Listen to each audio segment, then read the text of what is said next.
সংগ্রাম টিভি, সংবাদ বিনোদন সারাক্ষণ। মঞ্চে উঠলেন এক সাবেক সচিব, হাত তুলে থামালেন গুঞ্জন। তার কণ্ঠে যেন চাপা আগ্নেয়গিরির শব্দ। জাতীয় সরকার গঠনের প্রস্তাবনা চূড়ান্ত। তারেক রহমান হবেন প্রধানমন্ত্রী, ড শফিকুর রহমান উপপ্রধানমন্ত্রী, রাষ্ট্রপতি হবেন প্রফেসর ড মোহাম্মদ ইউনূস। সেই মুহূর্তে ঘর যেন থমকে গেল।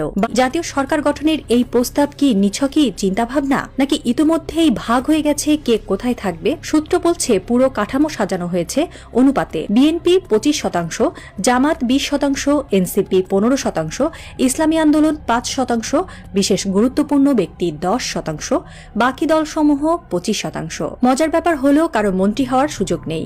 সবাই হবেন প্রতিমন্ত্রী বা উপমন্ত্রী, অর্থাৎ সরকার হবে কালেকটিভ, নেতৃত্ব ছায়ার সিদ্ধান্ত কেন্দ্রীয়। এই কেন্দ্রীয়তা কোথায়? উত্তরটা গোপনে ফিসফিস করে বলা হয় ড ইউনূসের হাতে। এমনকি এই কাঠামোর একটি খসড়া কপি ছড়িয়ে পড়েছে বিদেশি দূতাবাসগুলোর হাতেও। ঢাকায় নিযুক্ত এক পশ্চিমা সাংবাদিক বিশ্লেষণে জানিয়েছেন, দিল্লি এ ব্যাপারে খুশি নয়, কিন্তু ওয়াশিংটন ও বেইজিং খুশি। এই প্রস্তাবনার সবচেয়ে চমকপ্রদ ও বিতর্কিত অংশ রাষ্ট্রপতি হিসেবে ড মোহাম্মদ ইউনূস। পশ্চিমারা দেখছে তাকে সম্ভাব্য বিকল্প নেতৃত্ব হিসেবে। ভারতের কাছে তিনি এখন সবচেয়ে বড় কূটনৈতিক মাথা ব্যথা। চীনের সঙ্গে সম্ভাব্য অর্থনৈতিক জোট, রোহিঙ্গা ইস্যুতে জাতিসংঘের সরবতা, আদানি আম্বানিদের কনসেশন বাতিল, সব মিলে এই বৃদ্ধ রাষ্ট্রনায়ক হয়ে উঠেছেন এক অন্তরালের তপস্বী। কিন্তু শুধু এই কারণেই নয়, তিনি এমন একজন যিনি রাষ্ট্রীয় ক্ষমতার বাইরে থেকেই ক্ষমতার ভার ব্যাখ্যা করতে পারেন। এই জাতীয় সরকারে আওয়ামী লীগের নাম নেই। বলা হচ্ছে শেখ হাসিনা এখন দিল্লিতে নির্বাসিত। ভারত সরকারের ভেতরেই চলছে দোদুল্যমানতা। তাকে ফিরিয়ে আনবে না নতুন কার্ড খেলবে? প্রফেসর ইউনূস ও তারেক রহমানের নেতৃত্বে গঠিত নতুন সরকার মানেই মোদি বিরোধী ঢাকা, যা ভারতের জন্য হতে পারে নতুন দুঃস্বপ্ন।